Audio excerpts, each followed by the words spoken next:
literature graduate trying to run a technology company without any knowledge of MBA or coding. I used to fail in maths and science all the time. And I used to study Dickens, Homer, Milton, Isma Chuktai, and Manto. And I really was passionate about music and dance. I trained in classical singing and Kathak for 6 years.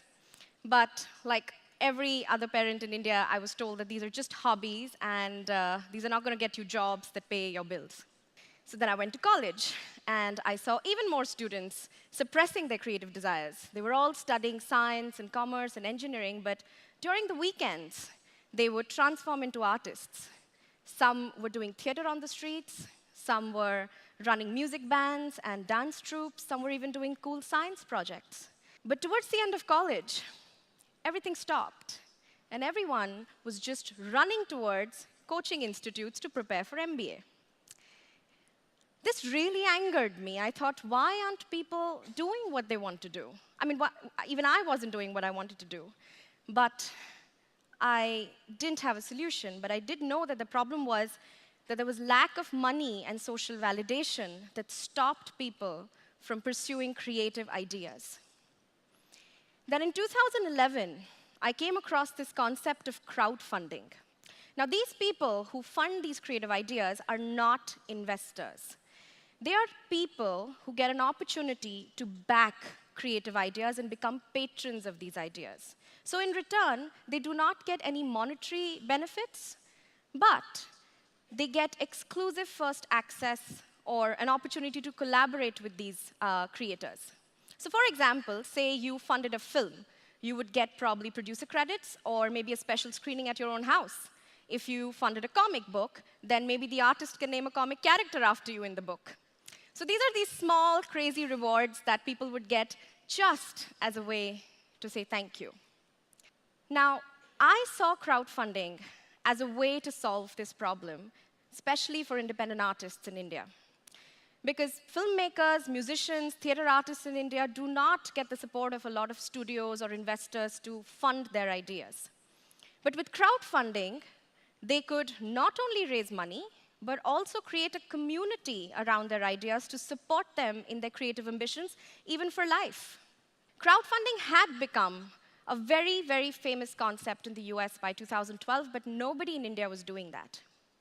So in 2012, I started Wishberry, India's first crowdfunding platform with my co-founder, Priyanka. We also have a very romantic start. I left a US job opportunity and joined a complete stranger to do this business. And there's a joke in the office that I crossed an ocean to be with a girl. So when we started out, absolutely no one believed that Indians would fund arts and culture without expecting anything monetary. But what's interesting is that India had already seen its first crowdfunded project back in 1976. Manthan. This was a film by Shyam Benegal. It's a film on the milk cooperative movement in India. And 5 lakh farmers gave 2 rupees each to make this film. If you see on the poster, it's written 5 lakh farmers of Gujarat present Manthan. This is crowdfunding. Wishberry has been a platform for some of the most remarkable projects that India has seen so far. So let's see what crowdfunding gave to India in 2015. Punyakoti. This is going to be India's first animated film in Sanskrit. What is interesting is the maker of this film is not a trained filmmaker. He's actually the head of HR in Infosys as we speak. He raised 41 lakhs from 282 backers. Some of them are sitting in the audience today.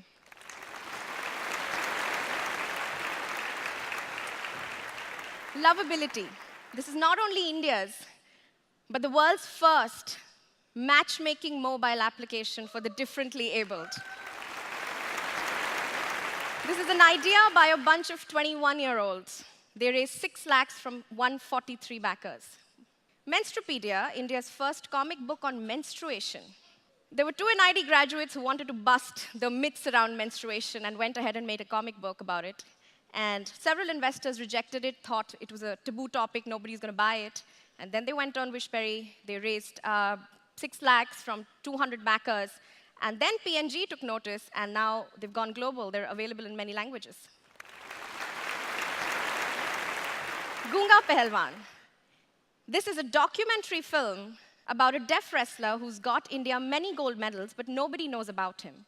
This film was also made not by filmmakers, but 3 MBA graduates. And this film won the National Award for Best Documentary in 2015.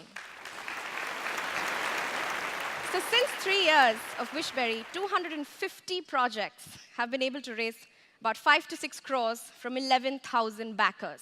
And what is interesting is 70% of this money has come from within India. The average funding amount that people give on Wishberry is rupees 6,000. So no, Americans aren't the only ones who care about arts and culture. Even we do. I still get a lot of perplexed glances. First, people didn't believe that crowdfunding would work in India, and now they don't believe that crowdfunding is working in India. So I asked a lot of backers, why are you funding these projects? So I backed Lovability because I loved the idea. I funded Gunga Pehelwan because I wanted everyone to know about the wrestler. I backed Punyakoti because it will be a great way for children to learn about an ancient language. And I funded a musician because I just thought she deserved a shot. What all of them are saying, essentially, is just one simple thing. I love the idea, and I wanted to make it happen. So one thing was very clear in 3 years of running Wishberry, that giving in India was not a problem. The problem was actually asking. When we started working with all of these wonderful people with wonderful ideas, we realized that they were so underconfident. They just couldn't pitch their projects very well. And why wouldn't they be? All through their lives, their passion has been called extracurricular. So we thought that we'll run a do-it-yourself platform like the global models across the world, and people will just come, start their projects, raise money, and everyone will be happy, but that didn't happen. We very soon realized in our early years that our responsibility was more than just giving them a fundraising platform. We had to nurture them. We had to empower artists. We had to make them feel proud of their projects. So we started coaching for them, wherein for 30 days, they get to learn about PR, about marketing, about pitching well, and then they go and raise funds. And it is because of this hand-holding, Wishberry is at an 80% success rate, which is higher than any other platform in the world. So I dream of a future where India is not just known for its amazing engineers, but also for its great artists. And I hope crowdfunding can bring all of the creative entrepreneurs out of their closets, even me. I know my co-founder and I will not rest until a crowdfunded Indian film gets an Oscar, unless a crowdfunded Indian musician gets a Grammy, or we all can just crowdfund the next rover to the moon. And as I part now, I want to make a promise to myself, with testimony as all of you, that I will also come out of the closet. The next time I'm on a stage like this, I will not be talking, I will be singing. Thank you.